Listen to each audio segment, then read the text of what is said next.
no jogo, as questões técnicas ali, a superioridade tática do Santos, eventualmente, tá, do jogo. Mas o Santos teve uma superioridade psicológica muito forte sobre o Grêmio. O Grêmio toma aquele gol com 11 segundos e o Grêmio morre mentalmente. O Grêmio não consegue mais entrar no jogo, não consegue manter a concentração, não consegue se impor, enquanto o Santos vai crescendo cada vez mais dentro da partida.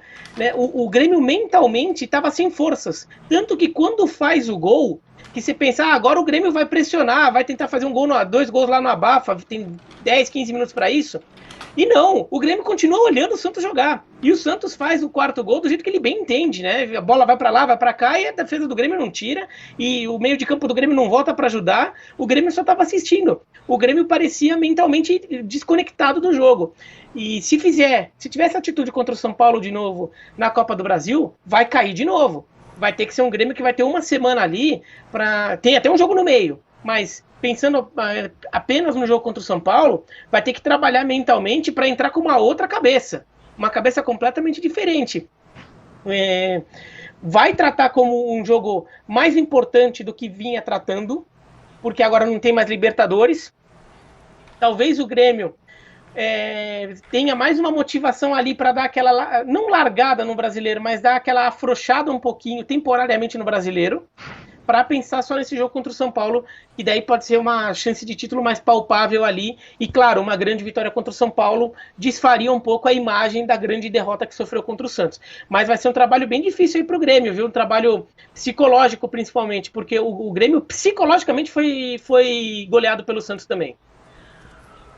Eu tô ouvindo o Bira falar aqui e me ocorreu uma coisa. Talvez tenha faltado ontem no time do Grêmio uma liderança dentro de campo. E aí a gente volta no Maicon, né? Tudo bem, não tem mais condição de jogar 90 minutos, tá cansado, tá com idade avançada já para jogador de futebol de alto rendimento, mas é um cara que faz muita diferença numa hora como essa para o grupo.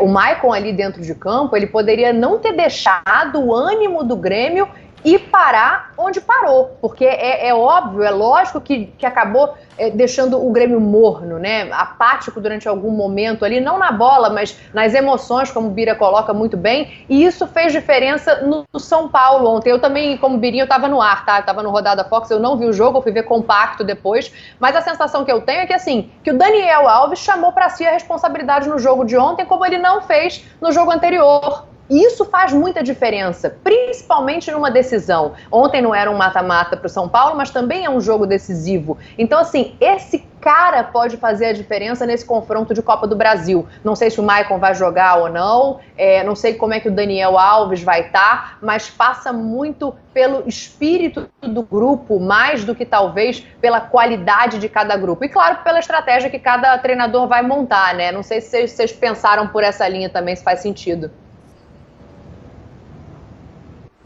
Manda a bola. Quem se habilita? Acho que teve uma coisa que a gente não pode esquecer, né? Aquele gol logo de cara. Um gol com 10 segundos desanca tudo que é time. A bola sai do pé do Jean-Pierre, que é justamente a maior esperança, a gente falava disso aqui ontem. Em seguida, o próprio Jean-Pierre perde uma das poucas chances que o Grêmio teve de endurecer esse jogo. Eu acho que foi todo um roteiro muito cruel do ponto de vista do Grêmio. Do ponto de vista do Santos, maravilhoso. Mas do ponto de vista gremista, o pão do Grêmio caiu com a manteiga para baixo muitas vezes seguidas. Nesse sentido, talvez ajudasse ter ali o xerifão, o cara para baixar a fervura, para incentivar o time, mas, sinceramente, acho que ontem seria pouco, viu, Dani? Ontem seria pouco, e não só ontem. No acumulado do confronto. A verdade é que no acumulado do confronto, o Santos foi melhor que o Grêmio. O tempo porque o Maicon jogou o primeiro jogo, né? Sim, então. e o Renato, eu acho que seria uma saída muito bonita do Renato ele falar isso. Acho que não precisava de mais nada. O Grêmio é imortal, mas em alguns momentos você está jogando futebol, caramba. Tem que reconhecer que o outro faz um trabalho suficiente para ser melhor que o seu. Eu não vejo demérito nenhum nisso. O prof, eu costumo concordar bastante com a Dani, mas hoje eu não concordo não. Como diria Cícero Melo, discordo. Porque assim, cara, se a gente tivesse que imaginar que pela experiência, por ter sido melhor experimentado, Era o Grêmio quem deveria ter sobrado nas quartas de final. Esse elenco do Santos é composto por atletas jovens da base, como vocês já lembraram, maior parte de jogadores revelados na base, e por alguns atletas mais experientes que não deram certo por aí. O Marinho chega ao Santos, embora o professor, na oportunidade, estivesse desesperado para levar para o Corinthians, ele chega ao Santos porque no mesmo Grêmio não conseguiu render. E aí o Santos vai e deposita 4,5 milhões de reais na conta do Grêmio e ainda cede o David Braz em definitivo para ter hoje o melhor jogador em atividade no futebol brasileiro. O cara mais decisivo, o cara mais importante do futebol brasileiro hoje é o Marinho. Aí você pode falar do Caio Jorge, do Sandri, o Laércio, que chegou super contestado. O único reforço que o Santos trouxe, né, nesse período aí foi o Laércio. O Cuca conseguiu encontrar ele, estava jogando no futebol do Rio Grande do Sul, estava livre no mercado, trouxe o Laércio. Bateram no Cuca e no Laércio pra caramba, foi dele o gol do 4-1. E assim, experiência por experiência, experimentação para um tipo de jogo desse tamanho, os caras do Grêmio estavam muito mais preparados. Só que aí, eu acho que prevaleceu o mental dos jogadores do Santos.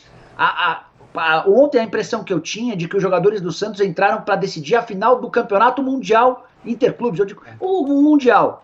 E o Grêmio entrou para disputar um torneio recreativo, um jogo de casados e solteiros. Isso ficou muito claro no primeiro lance do jogo. Com 11 segundos, o Grêmio inicia a partida e toma o gol. Porque o Caio Jorge aperta, porque o Marinho tenta agredir, porque os jogadores do meio de campo do Santos também avançaram e confundiram o ataque, o sistema de criação do Grêmio.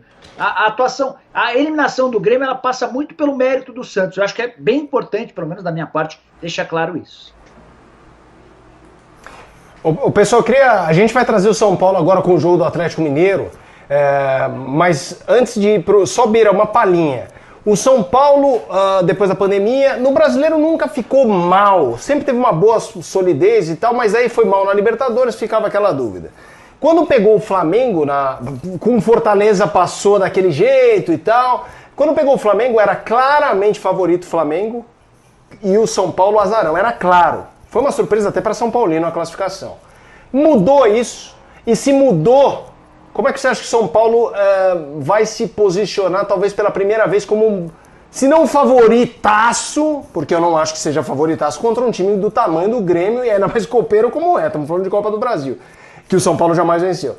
Você acha que muda muito essa questão da avaliação, de entrar em campo com um pouco mais de responsabilidade do que tinha quando enfrentou o Flamengo? Ou não? Eu acho que não, porque na verdade eu acho que essa chavinha do São Paulo pro Flamengo do favoritismo, ela começa a virar naqueles 4-1 ainda do Campeonato Brasileiro. Que a gente desde começa a olhar para a quarta de final da Copa do Brasil, pensando, não é bem assim, hein? Dá pro São... E daí o São Paulo ganha o jogo de ida, o São Paulo vai já como favorito para o jogo de volta. O Flamengo tendo que reverter o placar no Morumbi. E não é que o São Paulo administrou a vantagem e se classificou. O São Paulo se impôs muito bem em cima do Flamengo e ganha por 3-0 no jogo de volta. E o jogo de ontem também, o São Paulo tinha algo a provar. O São Paulo tinha uma vantagem, ele joga com uma responsabilidade ali de manter uma liderança, de um aspecto, não dá para dizer que ele era favorito contra o Atlético Mineiro, mas ele tinha uma responsabilidade extra ali de um líder de campeonato, de manter a vantagem, né? E ele vai lá, se impõe. Eu acho que o problema do São Paulo contra o Grêmio pode ser um problema tático, técnico. Pode ser que o Grêmio encaixote o São Paulo como encaixotou no 0-0 do Morumbi pelo Campeonato Brasileiro. Eu não acho que o São Paulo tenha um problema com a condição de favorito, porque acho que o São Paulo lidou de alguma forma com isso nas últimas partidas. E quando perde do Corinthians, acho que não perde só porque ele era favorito, porque ele se impôs contra o Goiás, em outros jogos. Acho que contra o Corinthians ele teve uma derrota técnica e tática, mas não uma derrota mental.